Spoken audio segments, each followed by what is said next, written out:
Welcome back, Comic Collectors Diecast. It is to another episode of Crimson Garage. Today we're going to look at the Hot Wheels Chaparral 2G, designed by Ira Gifford for the Grand Prix series back in 1969.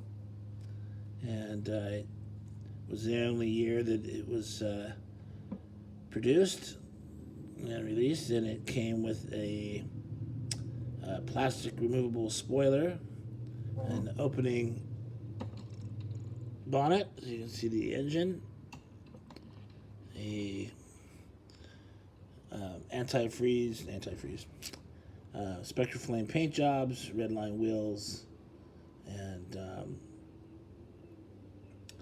yes, so it was based on the United States automobile racing team, the Chaparral cars, and the Chaparral cars were the first to use aerodynamics in their design and came up with the ultra tall wing or spoiler or whatever you want to call that. And if you Google the Chaparral 2G, or you'll see how tall those actually were in real life, and it's almost to scale is how tall they were and how big they were. Anyhow, this one's nice yellow. I don't have very many, but got my favorite color, purple. Also, like I said, the spoilers, to find these with the original spoilers is you gotta be pretty lucky, and I happen to only have one out of all the ones I have. The rest of these I picked up from either the Red Line shop or Bright Vision. Both of those are great places to get red line replacement parts, reproduction parts. There's a purple one, and then it came with a 66 number here, which is a nod to the designer and driver by the name of Jim Hall. And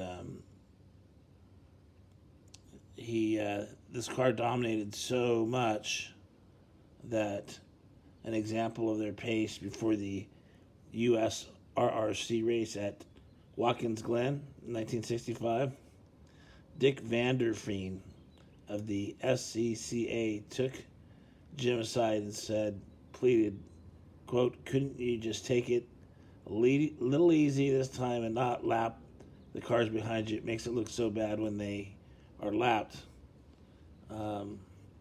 Jim allowed as how he'd think about it, and they went on and raced, and under the pressure of Hap, went so fast that the third place car was triple lapped. When he saw Vanderfeen after the race, Jim struck his forehead and rolled his eyes skyward. "I'm sorry, Dick, I forgot about it." Lapped the third place car 3 times.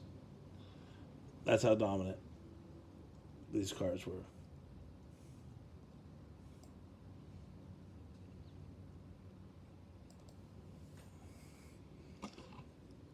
All right, here's a red one. Now this one has the original spoiler on it. You can tell by that it fell off.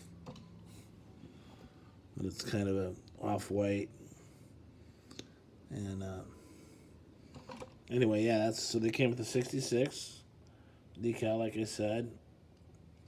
And it also came, interesting enough, is the white enamel 66, which is actually just like the car that Jim drove.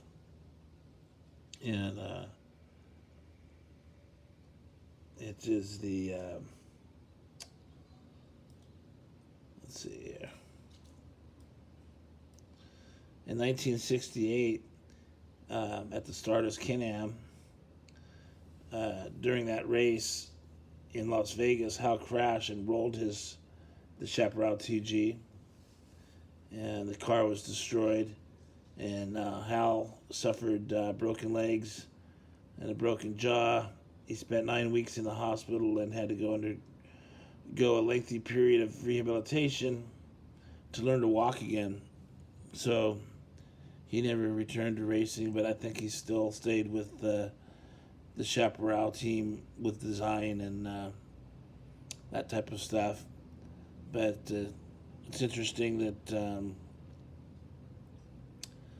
Hot Wheels has another nod, like the Ford white enamel paint jobbed Ford J car for Ken Miles that killed him, and then you have the white enamel Chaparral 2 that almost killed Jim Hall. And both those cars are pretty significant in the racing. I think I have a couple of 66 stickers I'm going to put on this and put this car in the over in my little race car museum kind of a thing that I'm making over here by the racetrack. Oh, and just for real quick, I'm going to give you guys a look at the Winnipeg. So this is how it was released in 1974 with the enamel paint job and the tampos. And that's it. Hope you guys enjoyed this episode of the Hot Wheels Chaparral 2G.